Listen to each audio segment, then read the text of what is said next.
భగవద్గీతని తిరిగి పునర్వివరించేటప్పుడు లేదా దాని గురించి చర్చించేటప్పుడు గాంధీ చాలా విచిత్రమైనటువంటి ఆర్గ్యుమెంట్స్ తీసుకుంటాడు. అంటే ఉదాహరణకి భారతదేశంలో కానీ ప్రపంచ దేశాల్లో ఎవరైనా సరే భగవద్గీత చదివినప్పుడు మనకు ప్రధానంగా తెలిసే విషయం ఏమిటంటే యుద్ధం మధ్యలో నేను యుద్ధం చెయ్యను, నా సొంత వాళ్ళైనటువంటి నా అన్నదమ్ములైనటువంటి మేనమామలైనటువంటి వాళ్ళని బంధువర్గాన్ని నేను చంపలేను అని అర్జునుడు ఆయుధాలని కింద పడేస్తాడు.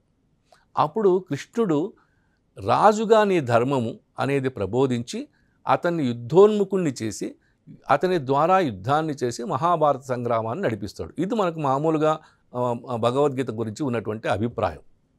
అయితే గాంధీ భగవద్గీతని ఒక అహింసను బోధించినటువంటి ఒక పుస్తకంగా ప్రకటిస్తాడు. నిజంగా గనక అర్జునుడు, మీరు మొదటి శ్లోకాలని గనక గమనిస్తే అర్జునుడు చెప్పినటువంటి మాట ఏమిటంటే, నేను నా సొంత వాళ్ళైనటువంటి మేనమామల మీద, బంధువుల మీద, అన్నదమ్ముల మీద యుద్ధం చేయను అంటాడు. అంటే అక్కడ కన్సిడరేషన్, అర్జునుడు తీసుకున్న కన్సిడరేషన్ ఏమిటి అంటే, వాళ్ళు నా సొంత వాళ్ళు కాబట్టి యుద్ధం చేయనండి. అంటే సొంత వాళ్ళు తప్పు చేసినా, సొంత వాళ్ళు అన్యాయం చేసినా నీవు కేవలం నావారు అనేటువంటి మాటతో యుద్ధాన్ని మానేస్తున్నావు, ఇది తప్పు. ఇదే గనక ప్రశ్న, అంటే గాంధీ చెప్పిన ఇదే ప్రశ్న గనక అర్జునుడు,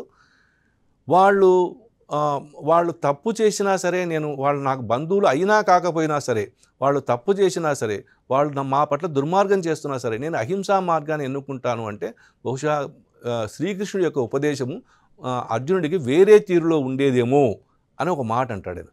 అలా గాంధీ భగవద్గీతని అర్థం చేసుకున్న తీరు ఇప్పటికీ అత్యంత వివాదాస్పదం. అయితే అతను ప్రతి అంశంలో నుంచి, ప్రతి ఘర్షణలో నుంచి ఆయన చూసేది ఏమిటి అంటే ఒక గొప్ప ఏమంటారు అహింసా సిద్ధాంతాన్ని మాత్రమే చూస్తాడు ఆయన.